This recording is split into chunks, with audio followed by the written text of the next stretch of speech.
बारंबारता बंटन से समांतर माध्य ज्ञात कीजिए। देखो अब यहाँ लिखा है बारंबारता बंटन। बारंबारता का मतलब होता है कि इसमें कई संख्याएं अलग अलग रूपों में दी होगी, मतलब बार बार दोहराना। बंटन का मतलब होता है वितरण के रूप में, यानी अलग अलग। तो अब कह रहा वर्गांतराल विद्यार्थियों की संख्या।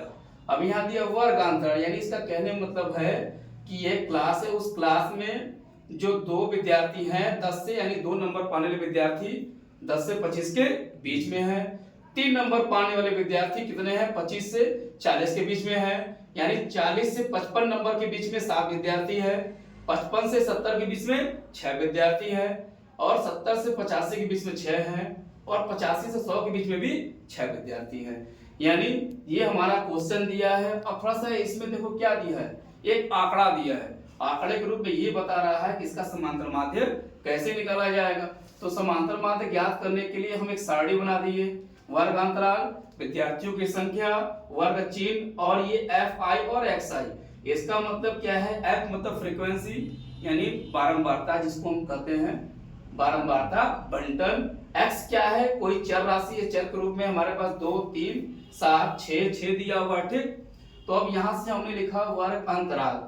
देखो ये क्वेश्चन हमारा हो गया और ये नंबर हो गया। अब इसमें क्या करना है? हमको इन दोनों का माध्य निकालना है। माध्य निकालने के लिए क्या करेंगे? 10 + 25 बटे 2 करेंगे, तो 10 और 25 कितना होगा? 35। 35 बटा 2 करेंगे, 17.5 हो गया। 25 और 40, अब यहाँ देखो 25 40 जोड़ेंगे, कितना आ जाएगा हमारा? 65।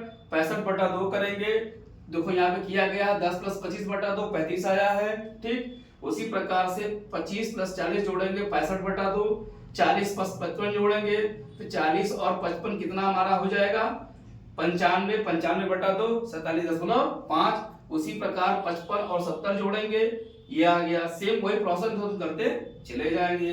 देखो यहाँ पर है एफ आई इंटू एक्स आई। तो एफ आई देखो क्या करना है? 17.2 का इसमें गुणा करेंगे, तो कितना आ गया? 35 आ गया। अब 32.5 का गुणा 3 में करेंगे, तो 97.5 आ गया। उसी प्रकार इसका गुणा इसमें करेंगे, ये आ गया। इसका गुणा करेंगे, ये आ गया। इसका गुणा इसमें करेंगे, तो ये मान आ गया। यानी ये जो मान आया है एफ आई और एक्स आई, सबको यहाँ पर जोड़ देंगे। देखो लिखा है यहाँ पे क्या? सिग्मा।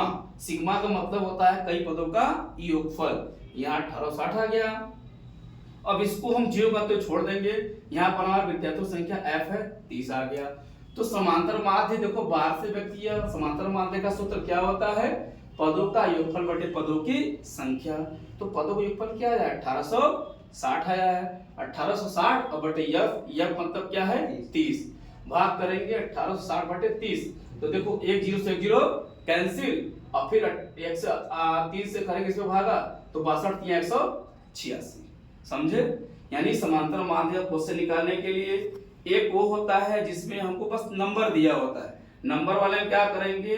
पदों का योगफल बटे पदों की संख्या हो गई। दूसरा क्या है? आंकड़ा है।